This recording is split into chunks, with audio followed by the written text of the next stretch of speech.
Breaking news చూస్తున్నాం. కడపలో నేడు వైఎస్ షర్మిల నామినేషన్ దాఖలు చేయనున్నారు. ఈ మేరకు ఇడుపులపై వద్ద ఉన్న వైఎస్ఆర్ ఘాట్ వద్ద షర్మిల ప్రత్యేక ప్రార్థనలు చేశారు. ఈ కార్యక్రమంలో బ్రదర్ అనిల్ కుమార్, సునీతారెడ్డి పాల్గొన్నారు. ఈ సందర్భంగా షర్మిల మాట్లాడుతూ భారీ మెజారిటీతో గెలుస్తానని దృఢంగా నమ్ముతున్నట్లు ఆమె అన్నారు.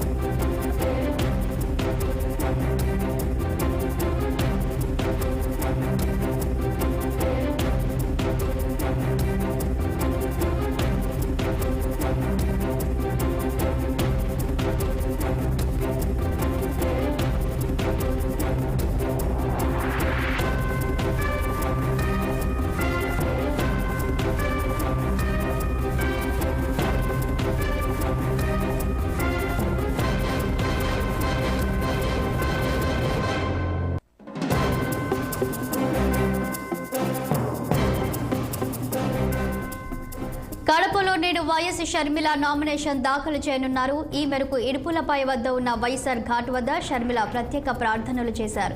ఈ కార్యక్రమంలో బ్రదర్ అనిల్ కుమార్, సునీతారెడ్డి పాల్గొన్నారు. ఈ సందర్భంగా షర్మిల మాట్లాడుతూ భారీ మెజారిటీతో గెలుస్తానని దృఢంగా నమ్ముతున్నట్లు ఆమె అన్నారు. ఇక దీనిపై మరింత సమాచారం మా ప్రతినిధి శ్రీకాంత్ అందిస్తారు. శ్రీకాంత్, చెప్పండి. ఇక ఈరోజు వైఎస్ షర్మిల అయితే నామినేషన్ వేయనున్నారు. ఈ నామినేషన్ ప్రక్రియ ఎలా కొనసాగుతుంది? రైట్ సార్, కడప జిల్లాలో పిసిసి అధ్యక్షురాలు షర్మిల కడప పార్లమెంట్ అభ్యర్థిగా ఇవాళ నామినేషన్ దాఖలు చేశారు.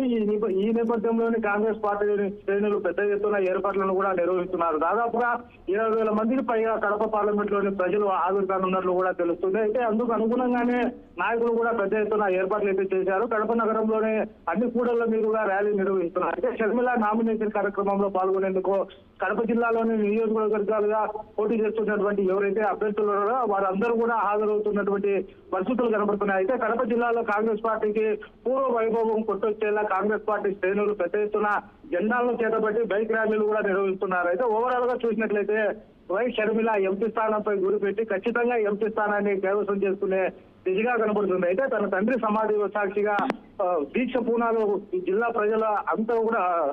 ప్రజలంతా తనకు సహకరిస్తారని ఆకాంక్షించారు. Thank you Srinivas.